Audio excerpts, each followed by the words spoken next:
दोस्तों, कैसे हैं आप सभी। आशा करता हूं आप सभी ठीक होंगे।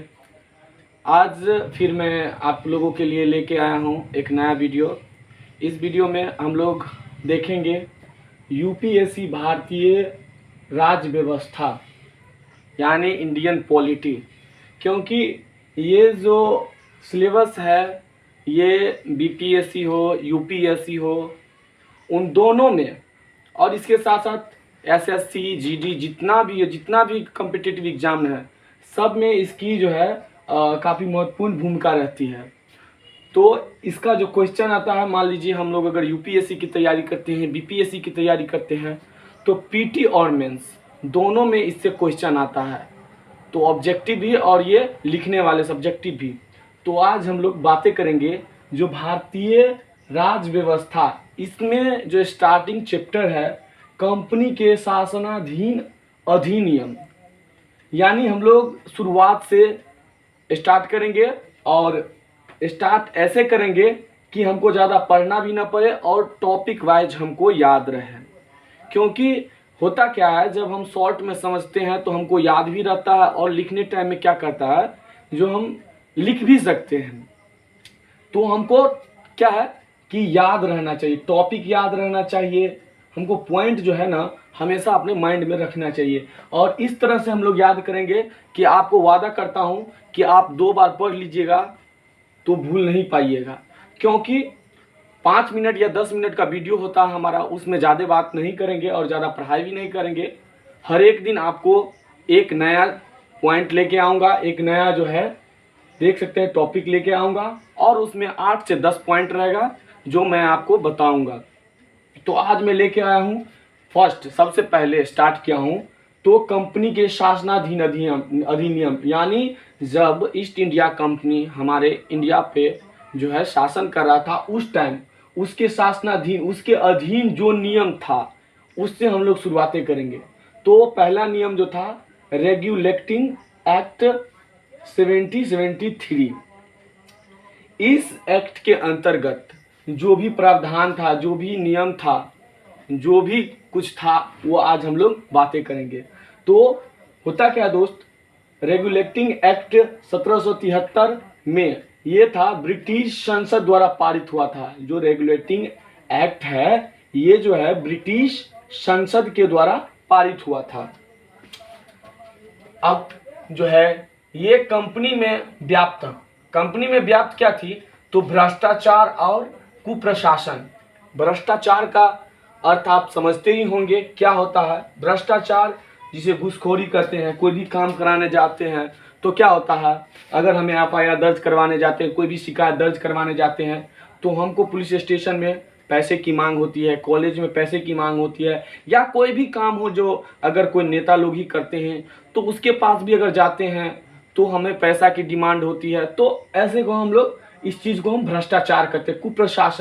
कुप्रशासन का मतलब है जो प्रशासन, यानी जो रूल और रेगुलेशन को फॉलो करवाए, अगर वह अच्छे से काम नहीं कर रहा है, अपने कामों में चोरी कर रहा है, तो वह कुप्रशासन है।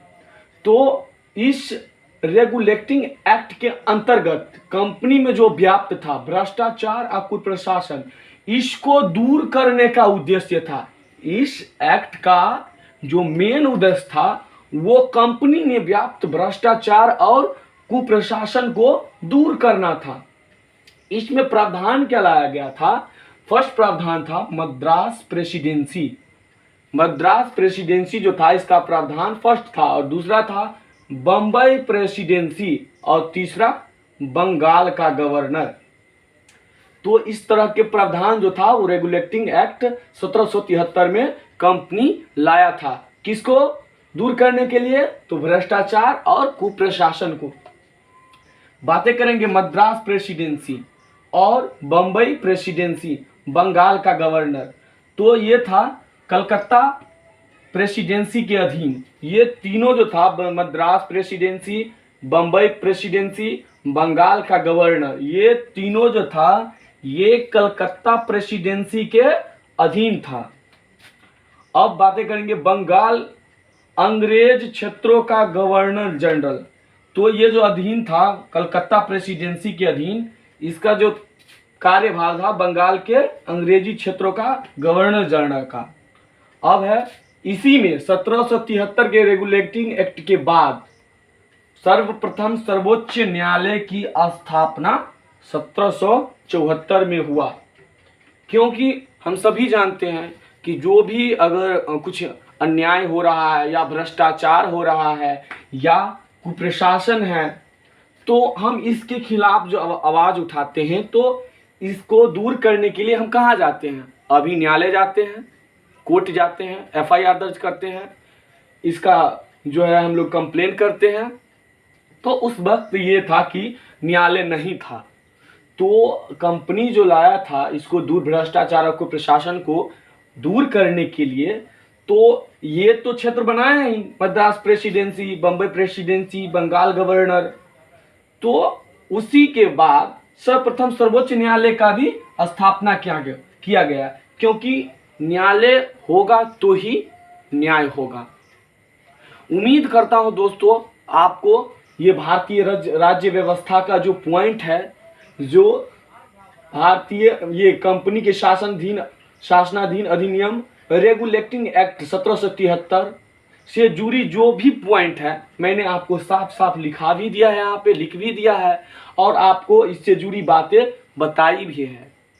तो मैं आपको ये कहना चाहूँगा कि आप इसे लिख भी सकते हैं और इसी तरह के नोट आप बना सकते हैं, जिससे आपको याद करने में थोड़ा भी प्रॉब्लम नहीं होगा।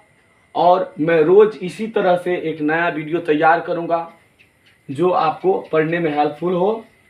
और अगर आप चाहे इसे तो लिख भी सकते हैं, क्योंकि देख सकते हैं टॉपिक वाइज और एक एक लाइन के बाद जो भी हुआ है उसको मैंने लिखा है।